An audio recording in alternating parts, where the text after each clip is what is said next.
There's been some question over the years, decades, about whether or not there's altruism involved here. It's easier for these slower moving whales to work together. They're helping each other to get food, or if they just they're working together like this, they end up getting more fish per whale. And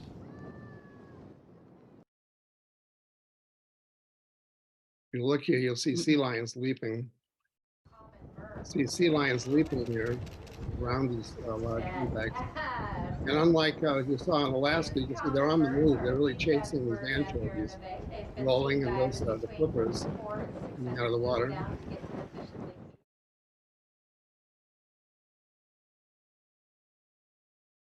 Now, these are a few photos that I took in various places in the North Atlantic while I was working there. It's hard to see in those videos because they're moving quickly. This is the top of a humpback whale's head. This is the top jaw here, and hanging down here from the top jaws on the left-hand side here is the baleen. It goes all the way to the end of the mouth, but you can't see because of the water. And then around to the right-hand side, more baleen over here. There are about 360 or so plates of baleen on the sides of these bigger whales. I mean, yeah, about total for about 180 or so. And no, that's right, about 360 on each side. This is a nose right here, which is closed right now. The nostrils are shut tight by muscles. It keeps the water from flowing down into their respiratory system, which makes sense. And these, again, are the stow bolts I showed you on those two moving humpbacks earlier. Anything else? These are 3 humpbacks. These were taken in the Gulf of Maine. I remember taking this photo. These are the overlapping plates of baleen right here, starting with tiny plates up in the front, and they get longer and longer as you go back. And on a bowhead whale, Alaskan bowhead whale, we have a plate at home that a friend of mine brought back from working up with bowhead whales. And the plate that she gave me is 9 feet long. So it doesn't matter how big the whale is. It has to do with the architecture of their top of their skull, of the jaw bones, and how they feed. So this is humpback. All this scraping right here is from going down to the bottom. And occasionally sand eels are called sand eels because they dive into the sand. They're small fish, they're not really eels, but they dive into the sand to get away from predators. And humpbacks are not above going down and scraping the sand trying to get them out. We used to see these, often saw the side of their jaws here scraped up and bloody, and going down and trying to do that when they couldn't catch the sand eels up in the water column.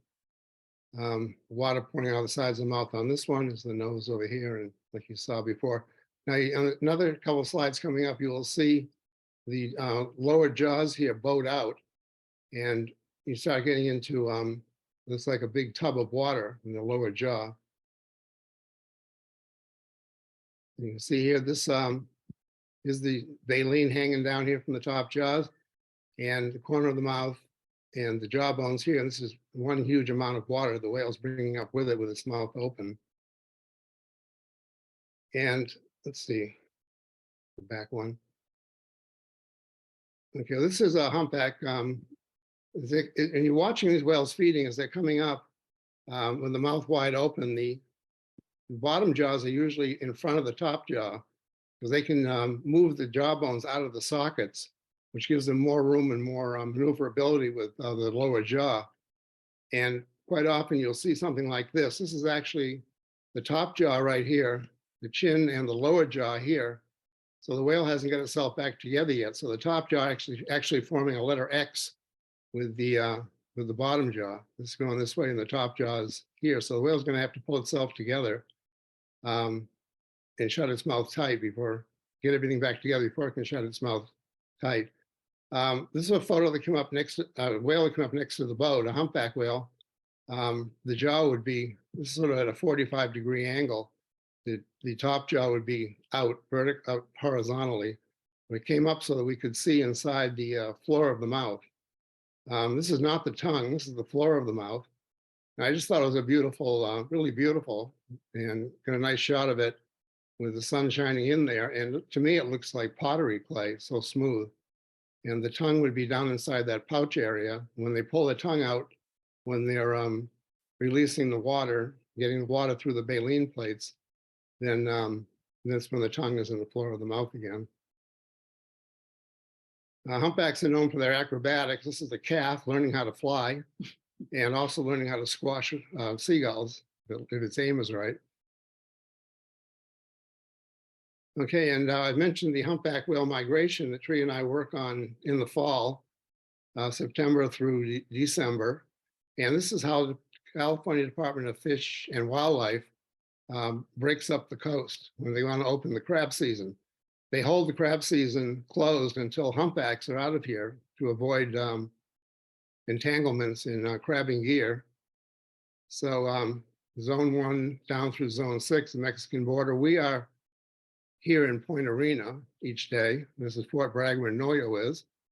And generally, as the whales are moving south, they'll clear out of these zones, and Cal Fish and Wildlife will announce through papers and news announcements that crabbing can open in zone 1, or crabbing is now open in zone 2. The whales hung around this winter or early winter, excuse me, a little longer than usual. And the crabbing season didn't open here in zone 3 where we are until New Year's. And then the bad weather came in, so it was a tough time. But zone 3, so each afternoon, I'd call in our numbers of humpbacks that we had counted going down the coast or in the area, as it was for most of the fall, the zone 3, or these northern zone 3 up here. We were right on the border. And since Point Arena is on there, Cal Fish and Wildlife's map like this, all I really had to say was Point Arena. They knew where we were quickly. If you're not from the area, you may know San Francisco, Bodega Bay.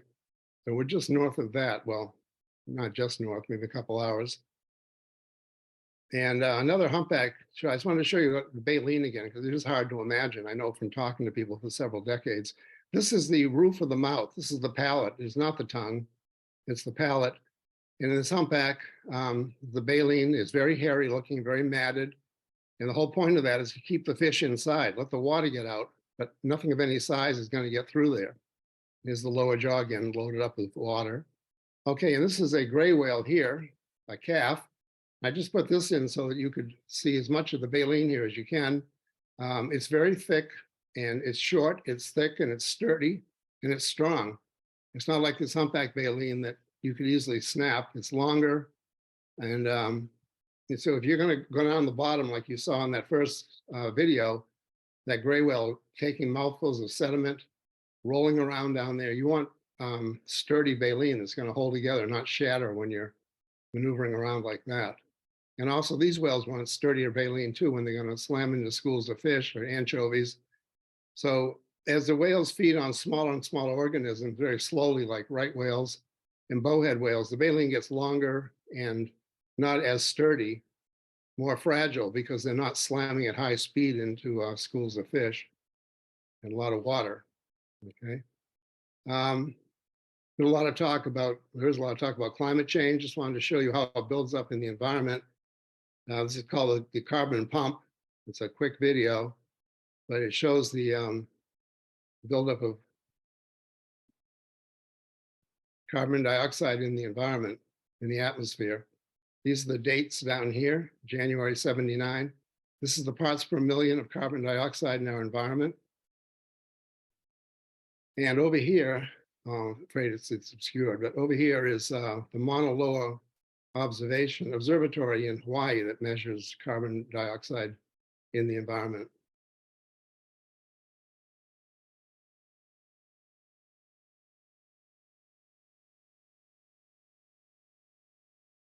And this is the countdown of years, count up of years here.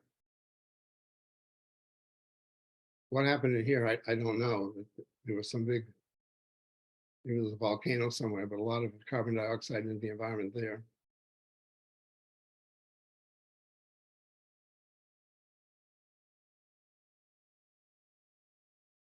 In 1986 was the last time that Mauna Loa was able to record carbon dioxide in the environment at 350 parts per million. After that, it went much higher, 350 parts per million. 1989, I'm sorry, was the last time that any reading that low was seen in Hawaii. We're up now to 2019, 20. And over here is the amount of carbon dioxide in our atmosphere going up. Now, as the carbon dioxide builds up, the greenhouse effect does too, and the Earth begins to warm. And as we know, the Arctic is becoming ice-free, which is affecting the feeding capabilities of the gray whales. They feed on small amphipods that rely on the ice, which is the habitat for the algae that feeds the amphipods that the gray whales feed on. Okay, this was from core samples. From core samples, we had 185 parts per million during the ice age. Before the industrial age, it was as low as 278. We're up now to 418. And you know, at the Paris Accords, I think that was supposed to be, we were hoping to keep it below 400 at that time. Okay, and people ask, you know, how do you learn? Well, this is how you learn. You sit and you watch, and we now have, Tree and I now have 9,000 hours out here on the coast of Point Arena and the Sonoma coast and Mendocino coast. And Herman Melville was once asked, where'd you learn so much about whales that you could write the book Moby Dick and the other books that he wrote? And he said, a whale ship was my Yale College and my Harvard. And that's a perfect answer for that. It's a lot of watching and taking notes and observing. These are our colleagues to the south of us here from the National Oceanic and Atmospheric Administration, otherwise known as the Feds. This is NOAA at the Granite Canyon census, and what we wouldn't give for one of these some days. Dave Weller and Amy Lang. They watch, Granite Canyon is the northern end of Big Sur. Those of you who know where Carmel and Monterey are, these are just south of they're just slightly south of Carmel. Over here, there should be 3 cameras, but over here are the infrared cameras that are used. And what they're doing is a gray whale survey like we do, and we're at Point Arena, we're north of them. We're the next ones up. So there are 3 infrared cameras here. The idea is to try to get an idea of how many gray whales are going by here at night when you can't be seen because it's too dark out. This will pick up the heat signature from their exhale breath, which may be 100 degrees when it leaves their nostrils. And this will pick that up and give an idea of how many whales are going by. Tree and I had an opportunity to play with one of these, a prototype of this one in 2016 from Point Arena. And here it is here. The one at the end of the week, we named this one Fred for infrared. And Christina Tombach Wright, a whale researcher from the Santa Barbara area, her husband works at the company that is working on these. And so she brought these up here, knowing that we get some early gray whales going by here in December, headed south.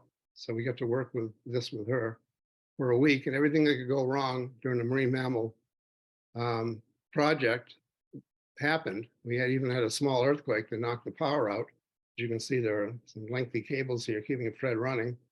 We also had pounding rain and gale winds throughout that whole week, but it was fun. And this was this prototype. Each one of these was 10.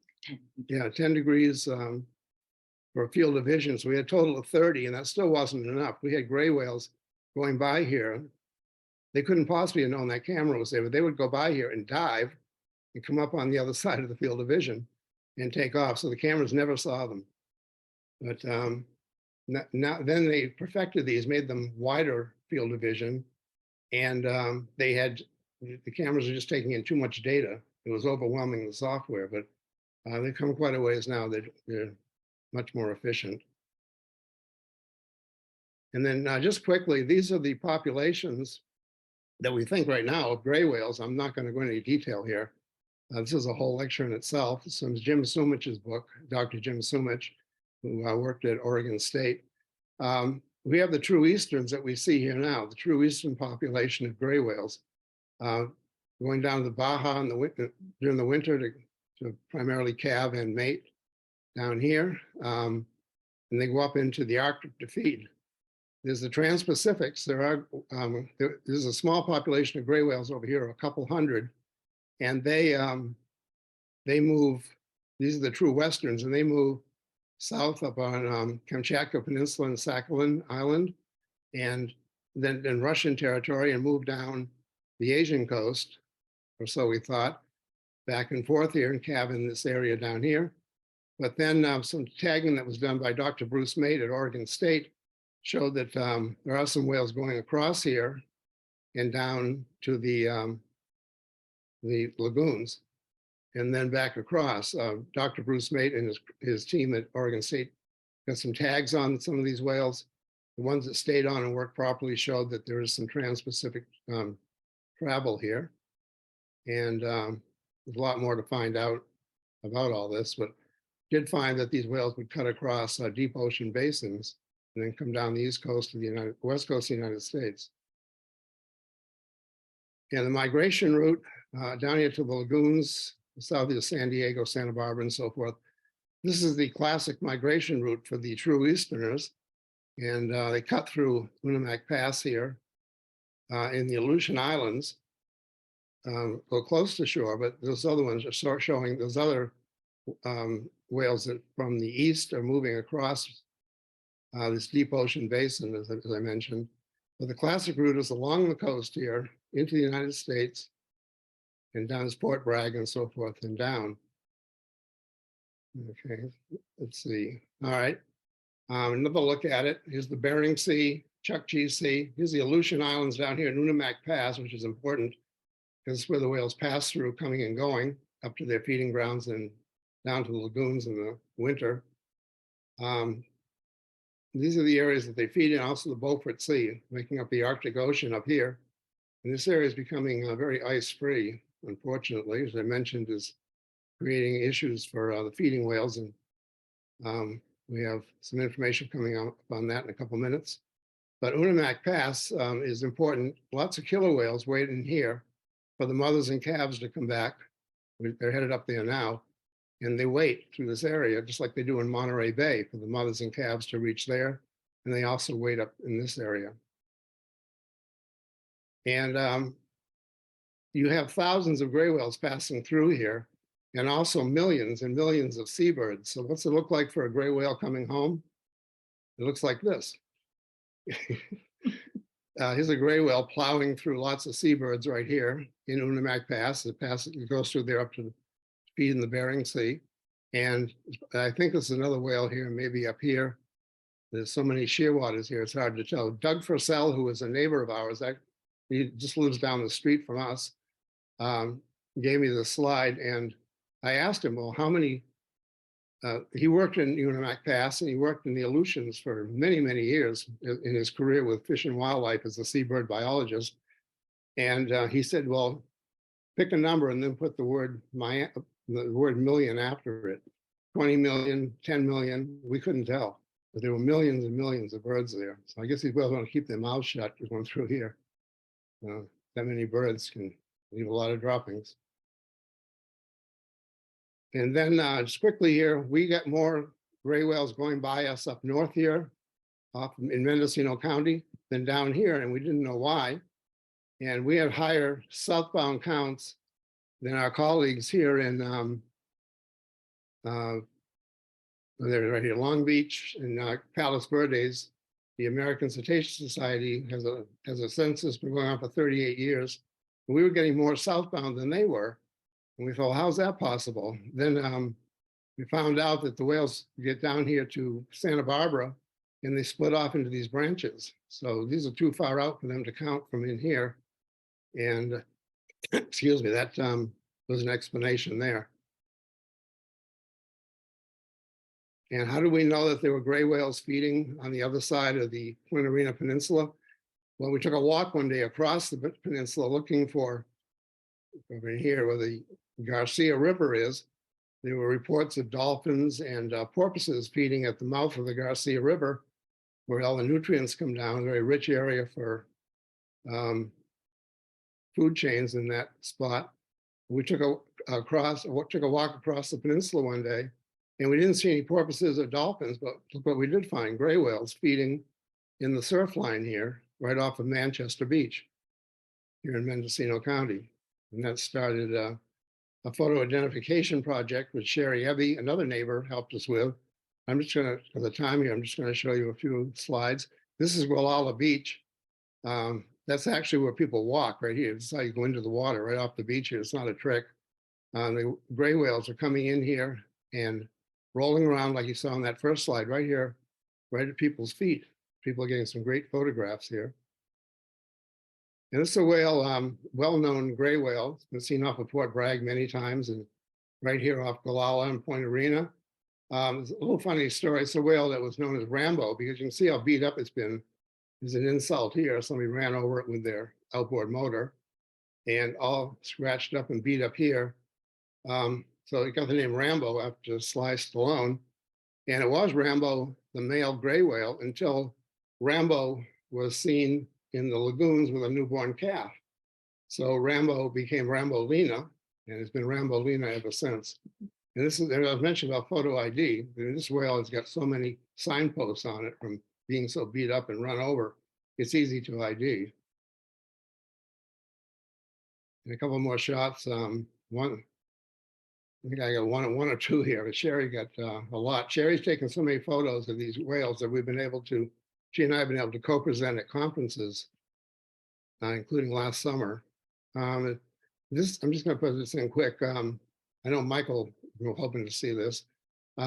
This is a courtship of the gray whale, I think it is. And up on the surface, they're rolling, and this is right off the coast. These were taken right off of Point Arena Peninsula.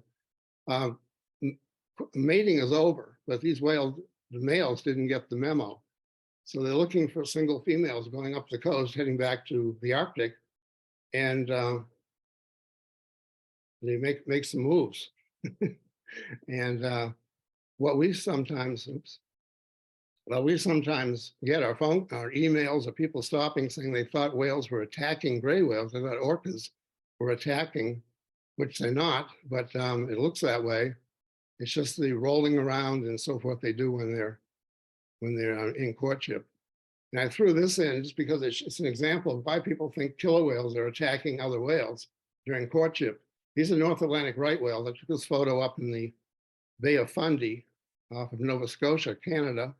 And it was 24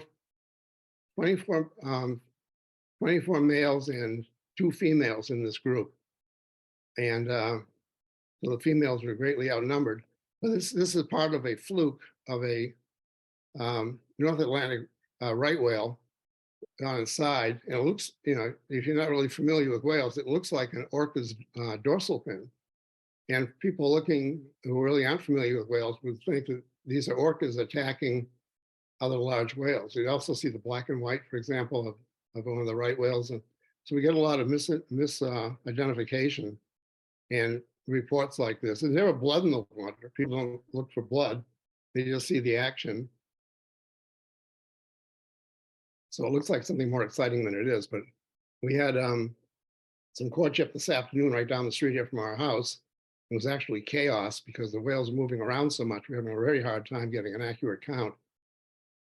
And here's a newborn calf, or a calf northbound with its mother. That calf's probably a couple months old now. And here's a clean gray whale calf before the barnacles get on them and the whale lice. If you haven't seen whale lice, here in a moment, this is a mother calf off of, in January, an early born calf that went by us in January and has hundreds of miles to go to get to the warmer waters of the lagoons. You can see which one is the calf there, the smaller blow. You don't normally try to measure a whale size by the blow, but we knew it was a calf. We saw them coming, and this is the little blow here, little exhale.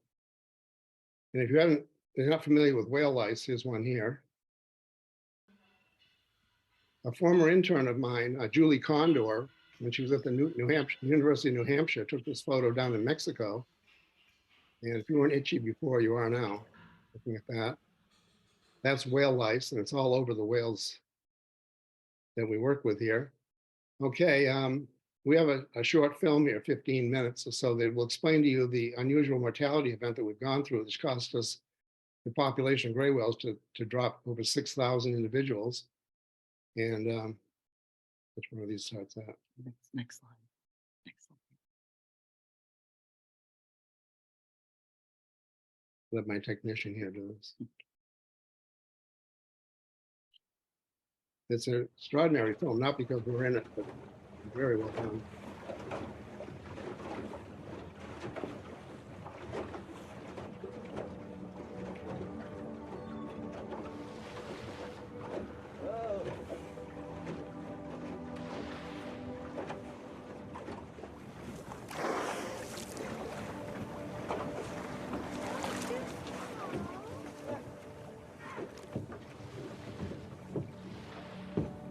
Oh, her eyes right here. Oh, hi.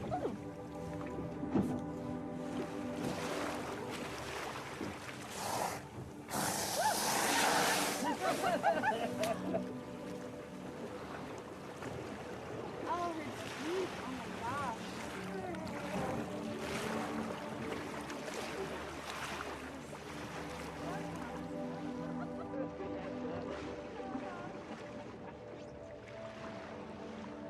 When the whale approaches to you and you see the size of the animals, the head and the eye, looking at you, why these big animals comes here, you know? And why they are not afraid of us. It's amazing.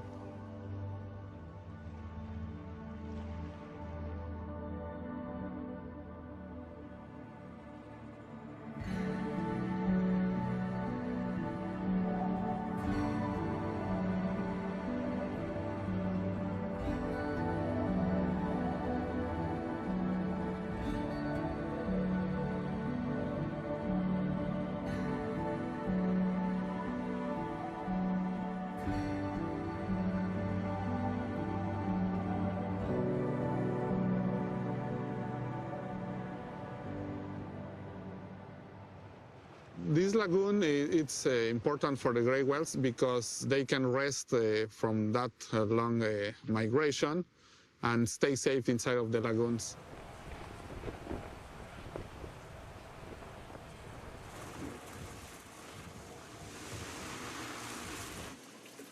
We live in tents for 3 months, monitoring the gray whale population here in Laguna San Ignacio. We have noticed that many whales, when they arrive, they are in bad condition. When I joined to this project in 2008, there were only a few skinny whales. For the last 2 years, we have had more than 20% of skinny whales.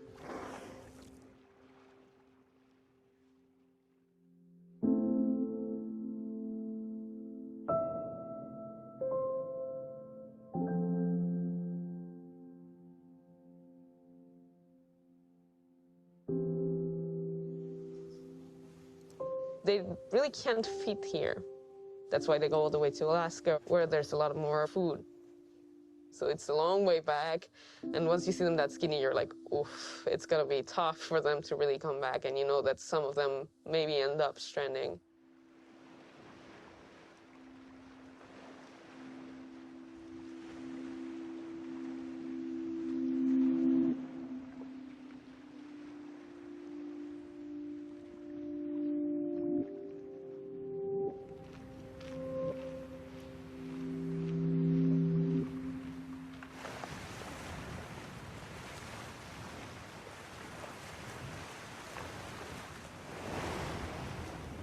Extinction has always been there.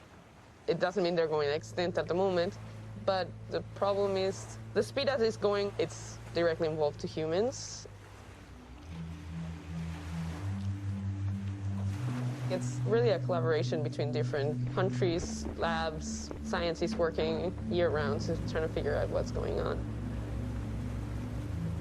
In the US and Canadian waters, there are a lot of teams working with the gray whales, but almost all the information from the gray whales in Mexico comes from us.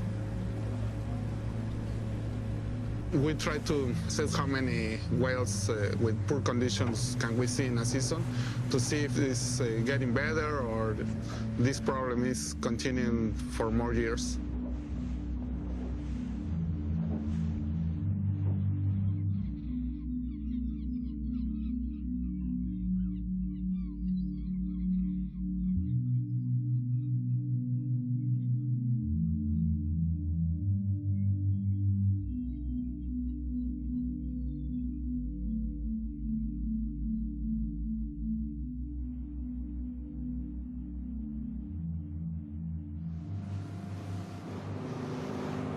We did have a dead gray whale wash up in this little cove here at one point. It was kind of really hard to get at. We're used to seeing them transiting through the area, but not staying inside the bay. It's really, really striking. So it's been nearly a year since they were in the feeding grounds. They've been fasting largely all that time through the breeding season. They're getting hungry and they're seeking shelter, really a place to rest and perhaps get a snack. Really, this is like a crime scene investigation, so we want to be really careful not to state emphatically the cause of what's going on. But we do know the causes of death include malnutrition, but also ship strike.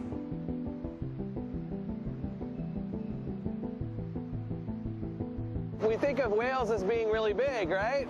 Oh, they're huge, they're the biggest animals on Earth. But we have container ships that are 1,000 feet long. And so if you look at like a gray whale next to these large vessels, the size difference would be like if you lay down on the runway in front of a 747. A boat like that, they could hit a whale and not even feel it.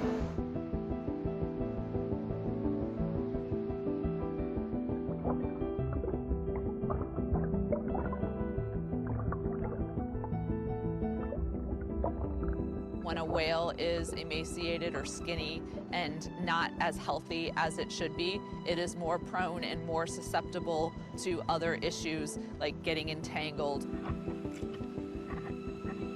All right, he's scoping us out. Oh, yeah. Justin, I'm moving up. I'm moving quick. All right.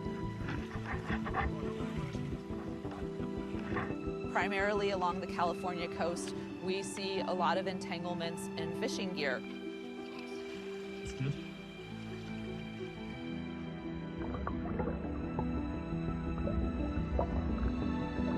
We will either grab a hold of the entanglement coming off of the whale directly, or we may need to use special tools to reach the entanglement that's on the whale. Okay, now you can let that go. Just give it a bend.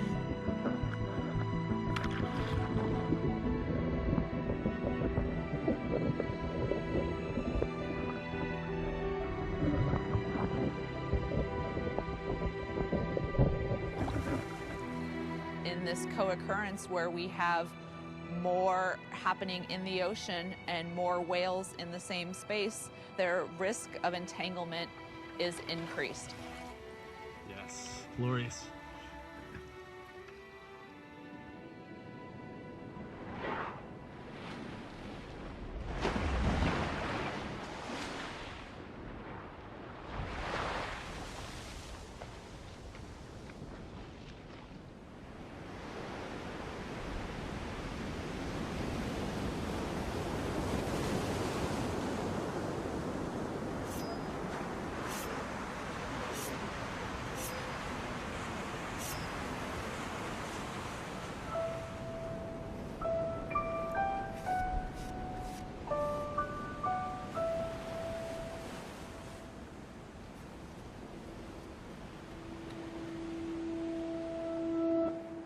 When we get a live whale report in the bay, my only thought is, please don't die.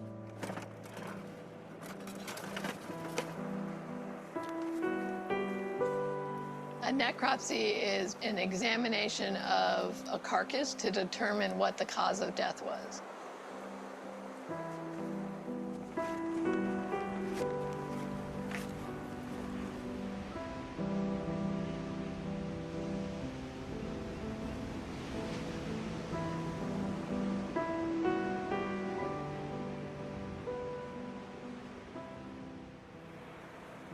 It's a tragedy that they have to die in order for them to be available to science, but each one is really a unique opportunity to research.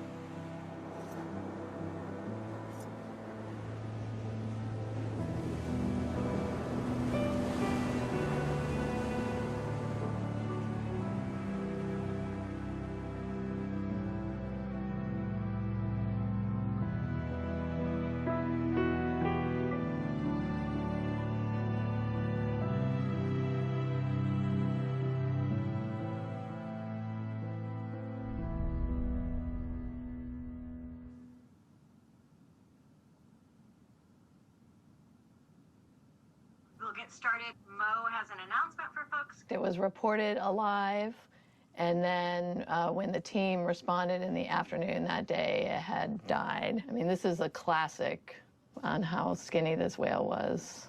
Let me just verify that we've had no Oregon, Washington, or Alaska or Canada whales that I don't know about. The Mercers who do that survey up in Mendocino, they're still seeing good migration north.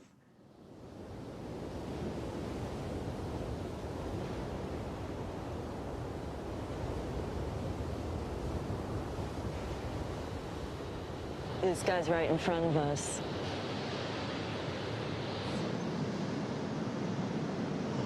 Oh. Ooh, he's moving fast, 235.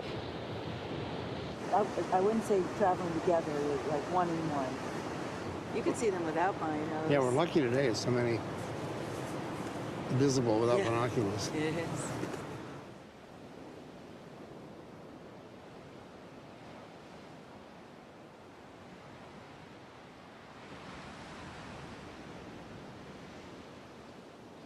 We don't know exactly how many dying because they don't all wash ashore.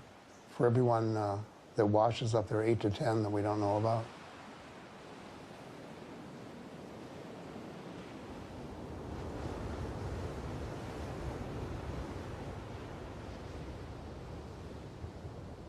In 1999 to 2000, there was another unusual mortality event for the gray whales, and the population did recover very nicely. But, you know, everything about it, though, says that there's something deeper going on here.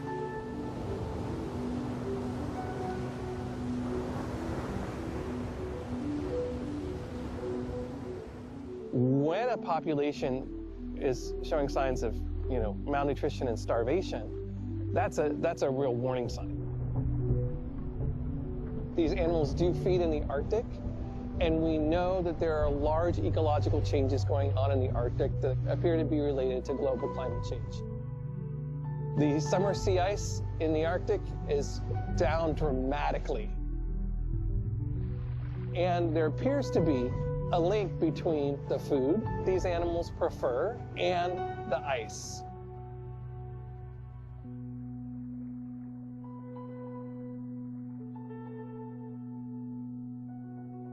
The way things appear to be going with the global climate, we should expect to see more and more significant changes in these animals. These animals are sort of sentinels of the sea, but they're also indicators of ocean health.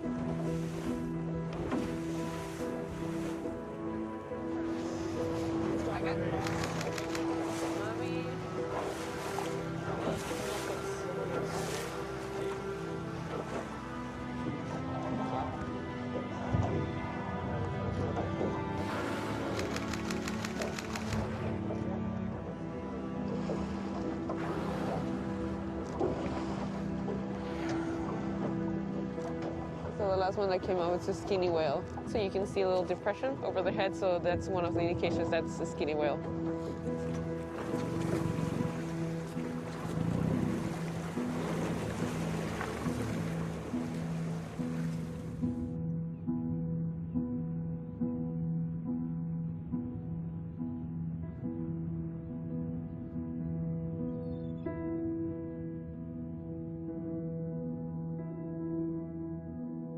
Each time you look at something and look more closely, it brings up another question, and then you look at that question, then you have another question, and like science is all about answering those questions. 100 years from now, 200 years from now, someone can look back and hopefully use those samples to answer some questions. There's a lot of studies that have been done about whales, but still so many things that we don't know and we don't understand completely. It's a roller coaster of emotions. These animals, so much of their lives is a mystery. Our understanding today is not going to be the same as our understanding tomorrow. And that's the great voyage of discovery.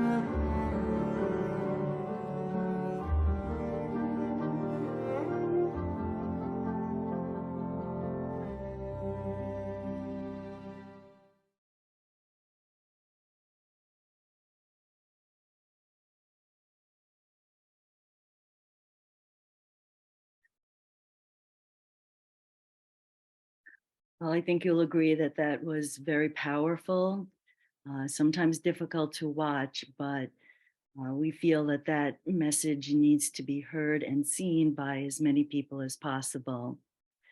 I'd like to begin with some highlights of our current season, 2022 to 23. Let's see. Things not working. The first southbound whales that we've seen this year was, we had one seen on, read this, November 14th. And we had another one in November, but mostly the gray whales start to pass through this area much more into December and January, even southbound into February.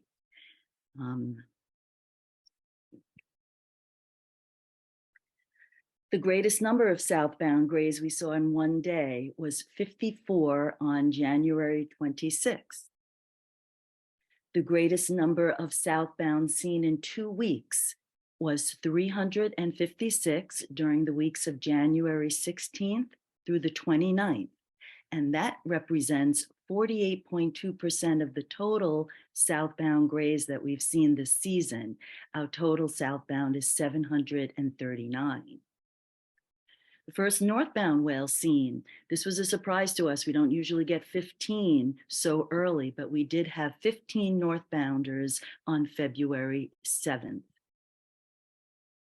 The greatest number of northbound seen in one day, 47 on March 8th, and another 47 on March 16th. The greatest number of northbound seen in 2 weeks. This is really still a work in progress, but we did see 263 during the weeks of March 8th through the 22nd, and that represents almost 74% of our total to date, which is 356. And the mother calves, none seen as of March 23rd, so the mothers and calves are to be determined. This graph has some great information about the gray whale abundance as well as the annual calf production. This goes from 1994 to 2022. The upper part of the graph shows the overall abundance of the gray whale population. And you can see certainly the rises and the declines throughout the years. But here was that first UME that we mentioned in 99 to 2000, where the population really declined, but then it slowly rebounded, had some dips, but went way up. Here was the peak of the population about 215 to 2016, but look what's happening now. with the severe decline, and this is UME that was declared in 2019, and it still is active as of today. Equally as important are the calves born annually. So you could see that this too also fluctuates a great deal, but it becomes very low during the times of the UME or slightly after it. And here in more current years, unfortunately, a calf count was unable to be conducted during the pandemic in the year 2020. But some sad news is that last year in 2022, that was the lowest calf count since 1994 when the survey began. There were only 217 calves counted. So when a population is struggling and it's trying to rebound, the number of calves born obviously is very important. And this graph just it shows a little bit further back into time, 1968 to 2022. And once again, you can clearly see the fluctuations in the population. I found this incredible graphic by National Geographic. Why are gray whales dying? This has been mentioned by Scott. It was mentioned in the film. So in the Arctic, there is an algae that grows on the bottom of the sea ice. Here's the algae. That's it's called a photoplankton. It photosynthesizes. They are the producers of this particular food web. As the algae grows, lots of it drops to the bottom of the ocean floor. It feeds these little amphipods. These are invertebrate crustaceans that are the favorite food of the gray whale. So if there's less algae, less ice means less algae. Less algae means fewer amphipods. That means that the gray whales cannot really get enough to eat in their feeding grounds. How do you tell if a whale is malnourished? Well, right behind their head, it's supposed to be a thick, rounded back, but in a skinny or emaciated whale, you might see this dip here, which should be filled with a fat layer. And there's a depression behind the whale's head. And that would be an indication. We try to look for that every day to see when the whale comes to the surface to take a breath. We look so hard to see if that whale is skinny or if rather it's a healthy whale. Here's the data on the unusual mortality event. This is very recent, as of March 14th. Every month, NOAA updates this chart, so anyone can keep track of the number of whales, gray whales that are stranding. It goes from 2019, so far in 2023. In the United States, we've had 4, but if you look at the countries, Mexico has already seen 21 dead gray whales. So as of right now, for this year, we have 25. The total since the UME was put into effect is 633, which, as Scott pointed out, that may only represent, I mean, it could be 10% more that have actually died, making that number of gray whales lost 6,330, possibly. So that's the number that is obviously very concerning. Here's a graph showing why every year there's some strandings of gray whales, but look at this incredible increase from 2018 to 2019. And that's when the UME was first put into effect. So I put these numbers on top so that you can see the trend is going down a little bit here, but it's going down. And we do hope that it will continue in that direction and that this population can in fact rebound. The scientists who are studying this and the causes are cautiously optimistic that this population can rebound. These are our data, our studies showing since we began in 2014. In the pink bar represents the southbound gray whales that we've counted. The blue bar represents the northbound. All through the years, hard to believe we've been doing this for 10 years. So we too have fluctuations as well. Give you a chance to look at these numbers, quite high for the southbound in 2016-17. And we did have a high count just last year for southbounders. Oh, I did find out in doing research that the NOAA's estimates are based only on southbound migration. That's how they develop their estimates. And this is a monthly a bar graph showing how many we count from December to April. I just went back 6 years here. Blue is southbound, orange northbound. And you could see December, January, we have all the southbounders going by. February, very interesting month. We do have gray whales passing by in both directions. Some are going, we have the very late southbounders still going and the early northbounders coming past. So February is always a fun month for us in counting. Then by the time we get to March, you can see all the bars are orange, meaning that the whales are all going north at that point. The gray whale population is actually down 38% on the West Coast since 2016. When I saw that, I wanted to see how that compared to our data, and that's what this slide is showing us. So NOAA's abundance went from 2015-16, almost 27,000 grays. 1920, that number dropped to 20,580, dropping further, 21-22 to 16,650. That is the decline of 38%. As I said, we had numbers for all those years. So I sat down and said, let's see how we compare to that. And I took an average of the southbound grays we counted in 2014 and 16. That was 1,262. Compared that to an average of the years 2022, which was 867. And that represents a decline of 31%. So that was an important comparison for us. Lastly, this is a whole presentation itself, and it was really covered pretty well in the film.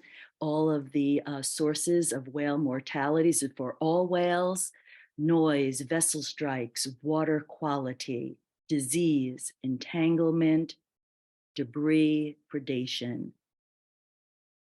Okay.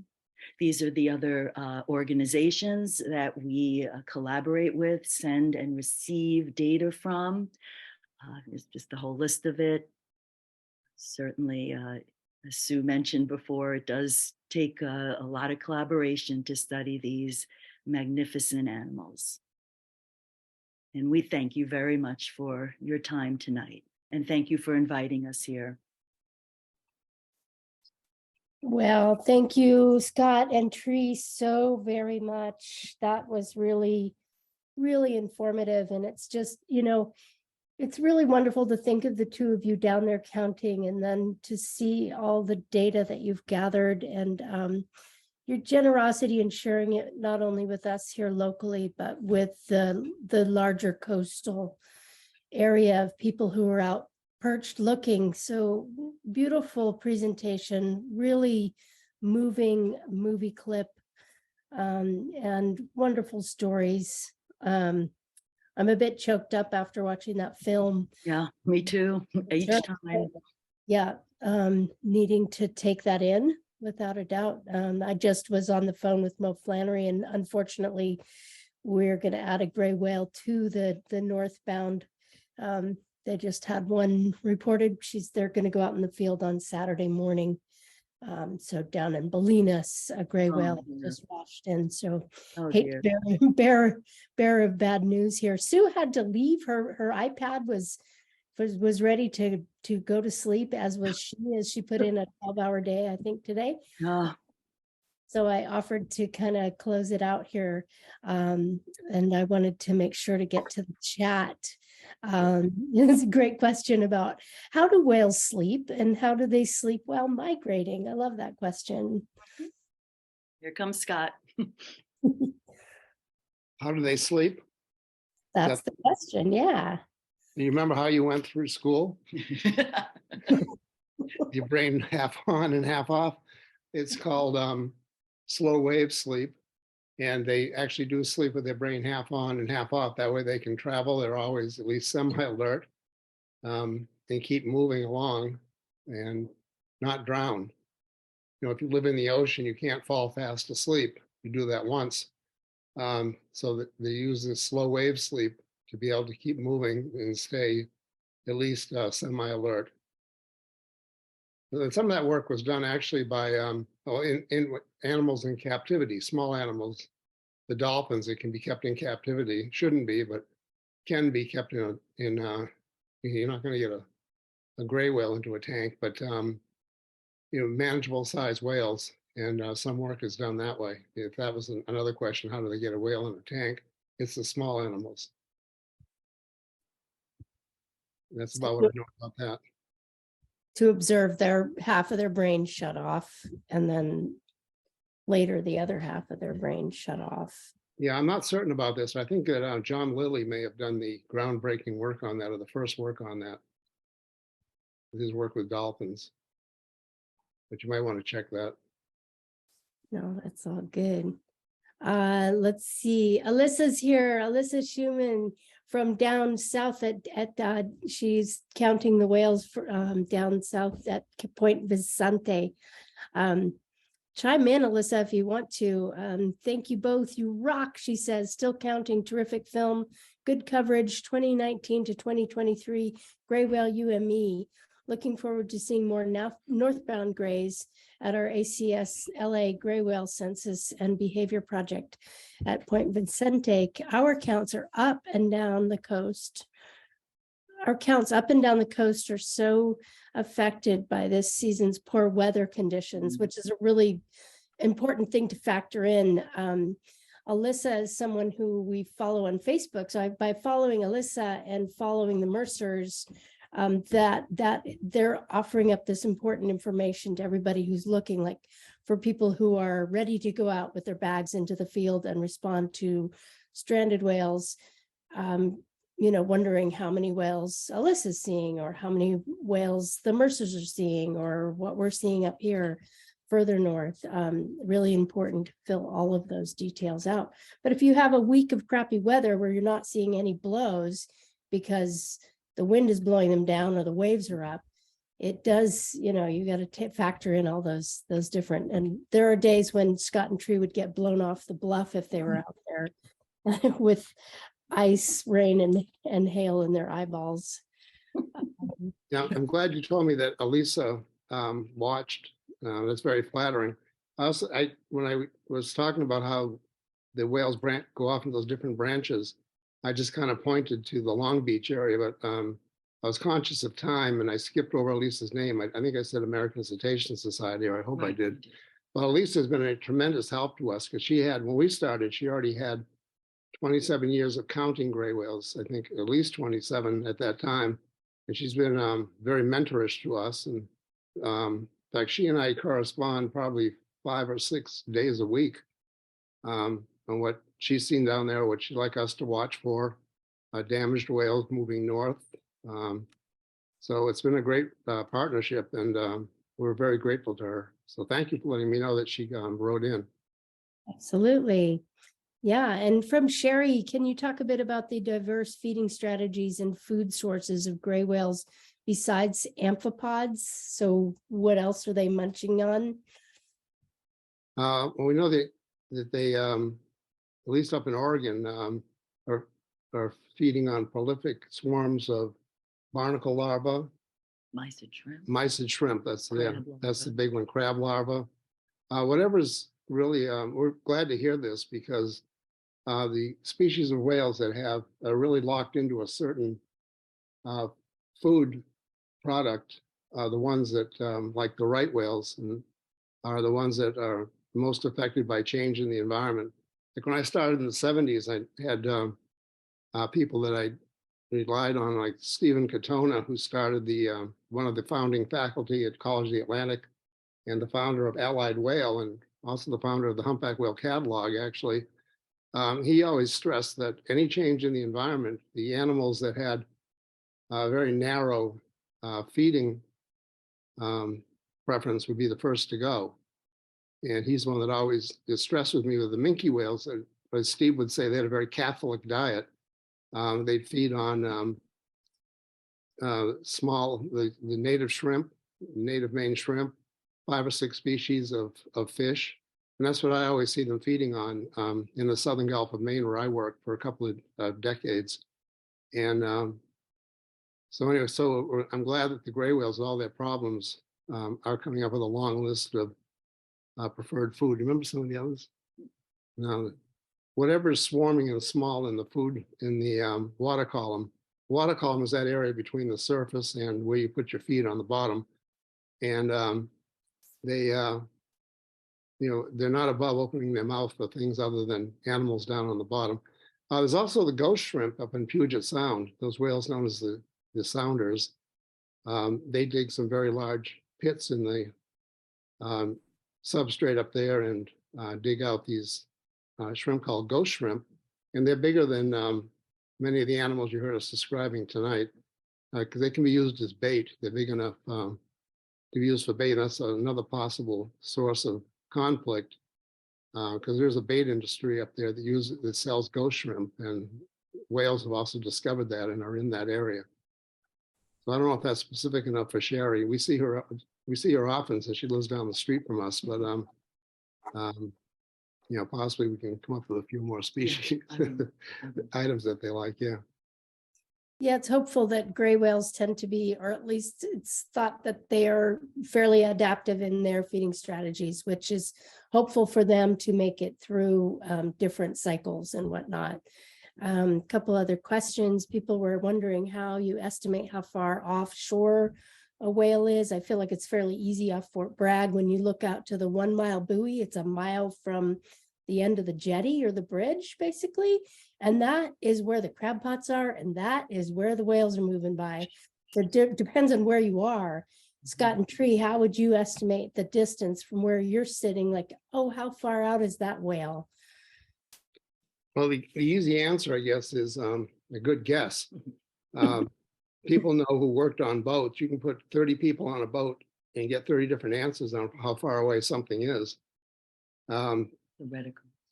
Yeah, we use the reticles. Yeah, thanks. We use the reticles in our binoculars, nice. And the little mathematical equation that goes with it, that does help give us when it's important. That gives us we use that, I should say, when it's important for us to know how far off they are. But just from many years of doing this, and talking to each other, and we get that question a lot: how far is the horizon, and how far is that container ship out there, and all that? That kind of changes because a container ship is so much bigger than a whale. So for us, the horizon changes, and how far away something is, how far away we can see is that. I was also going to just make a sarcastic answer. How far away is how far away I would used to lie to some of my captains from the whale watch boat. I'd say there's a humpback just breached out there, and they'd always say, how far? And I go, half a mile. It's probably 2 miles away, because I wanted to go see it. Then we go roaring off in that direction. Nice. So it's a guess, and it's an estimate, and you start to come up with distances away that things are from experience. Yeah. Yeah, that question. Oh, sorry, go ahead. I was going to say, I think we're pretty accurate now after all this time.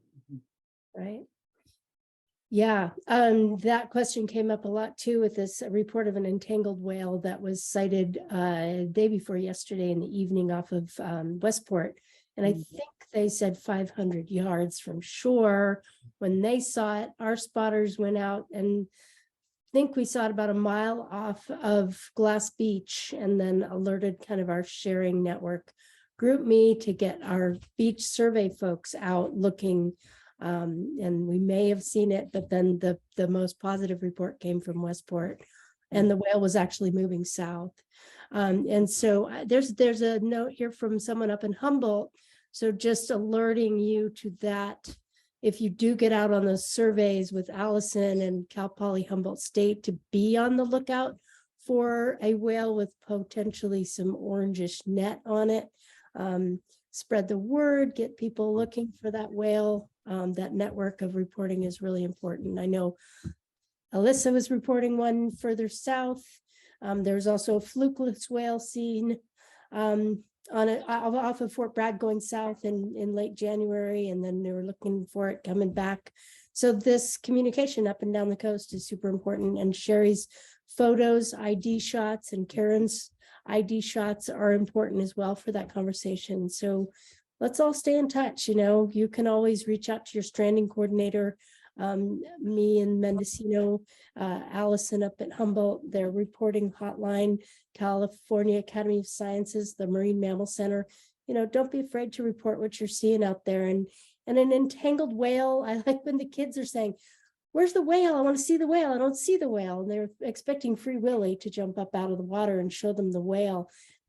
Think that for entanglements too. It can be a really, really subtle dragging of a buoy or a rope just on the surface. So you're not going to see this great big entanglement tied up around a whale. It's important to be sharp-eyed about this. Anyway, so look out Cal Poly Humboldt in the next few weeks for those interesting whales.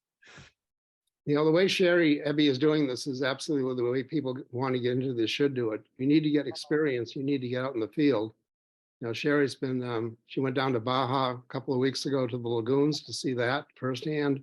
She's been up to visit Carrie Newell and see her operation, and has stopped in at Depot Bay, and even Kayak Trinidad, who we work with. I try to help Jason there with his stuff. And she's getting around and getting known on the coast, and is visiting different operations. That's my advice to anybody who really wants to get into this. You got to find time, and you've got to put the time in to get out. When I first started decades ago, I was going down to docks and asking commercial fishermen if they would let me ride on the roof of their boat while they were working, and just to get the experience in looking for whales and sighting whales and learning how to do it in different situations. And that's really what you have to do. That's just like Herman Melville said. Yeah. And as you know, as Sarah Grimes knows, you know that too.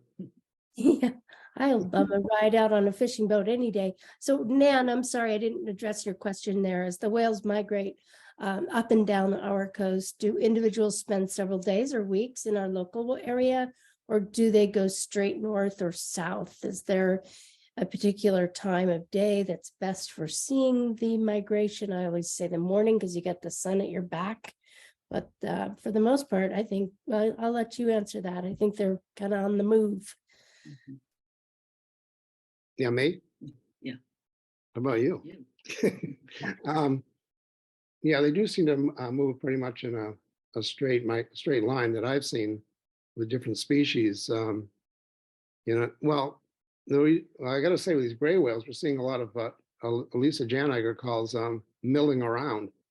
And I think that's what we were watching today down the street here from where we are right now at a place called Saunders Reef. And why, I don't know, because they have 7,000 miles to go. And this courtship activity that goes on is crazy because they start drifting south. They just came from the south and they're losing time and mileage. But some of this other just kind of moving around is hard to explain. But they don't get off course, I think, any great distance that I've seen. I'm trying to think, this is the first migration really that I've watched, because I spent decades on the feeding grounds of many North Atlantic species in the Gulf of Maine and the greater North Atlantic, because that was summer. And I was very fortunate to be able to have lived in that area. And we had so many humpback whales coming into Massachusetts Bay and the Bay of Fundy, and working on those areas. And with North Atlantic right whales that we would see not regularly, but often, and minke whales and some of the other species, and observe their activity. So this is my first real experience around migrating whales. And so I may not have the best answer, but when I've seen these gray whales, they are chugging along pretty much, except for some of this milling around business. Otherwise, I'd say that they're all business heading up to the north. In fact, we're seeing some gray whales moving at pretty good speeds right now. They all look like they're on their horses, really moving to the north there pretty quick, which I'm glad to see that they have that. They're showing that energy. True that. Yeah, they seem to be really on the move. I would tend to agree. For sure. Hey, we have so many gratitude. Thank you. People really love this talk. Let's see. It looks like Donna's got one more question, and then we'll let you get going. I know you've got to get a good night's sleep before you get out and watch the whales tomorrow. Is there any organization on the East Coast, Atlantic, or Bay of, Bay of Fundy? I think she's wondering if there are other organizations that are doing counts, like you are, that are on the East Coast, to the Atlantic or Bay of Fundy. Donna, chime in if that's not what you're asking. Well, we don't have migratory species. They migrate, but they're not close like this. Humpback whales in the North Atlantic move down from the Gulf of Maine, Iceland, Greenland. They're way offshore, so you don't see them. Aerial surveys by the Now, I'm getting something in my ear here. What was it? area surveys by the aquarium. Oh yeah. Well, I did work for several winters for the New England Aquarium doing aerial surveys. I kind of forgot about that.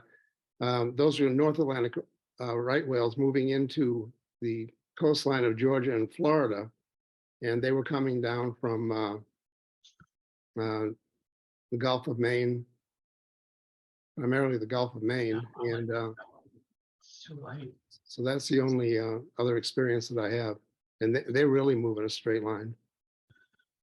it was interesting because Donna's got a guest visiting from Florida, so I think she's craving a little Scott Mercer and Tree Mercer on the East Coast. So Florida. I had a great time all those winters down in Florida, getting out of New England, working out of the Jacksonville area, Amelia Island, and then up along the coast of Georgia. So that was great. Herring in August. Can you hear me, Sarah? I hear you. Okay, here's my guest. From Florida.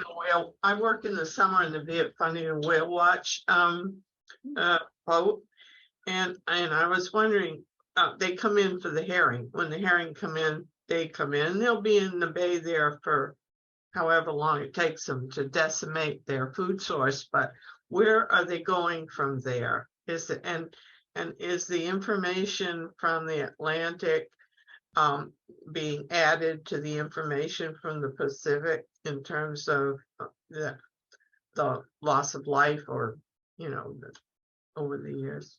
Okay, thank you. Yeah, can I ask you which whale watch company you work for? Butchie Harris is Whale Watch, big sign. But he's very I think he's very conscious.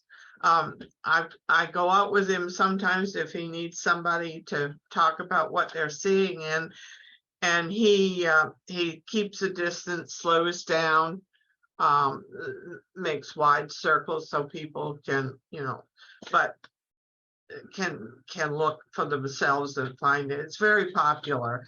And the big problem is, as we see it, is that the guys with fast boats, because it's a closed bay when they come, that they're coming into. Where does he leave from? Where are you based out of? Eastport, Maine.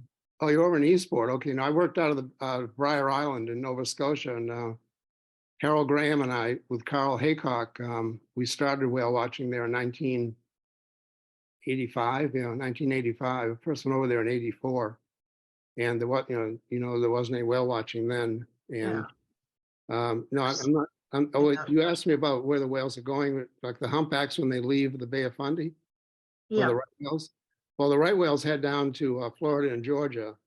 Some of the pregnant females go down there and some of the males.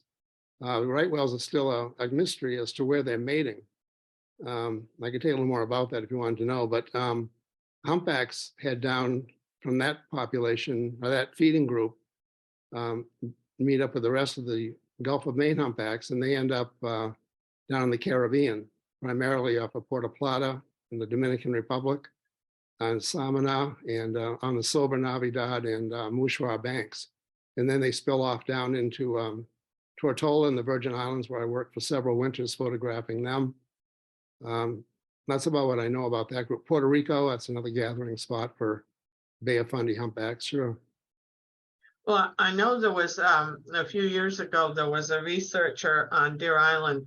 He was professor at college in Canada, I can't remember, but they were busy tagging them or so that they could follow them. But it was basically it was a college run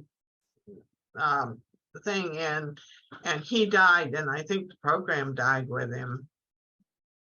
Oh, that's sad to hear.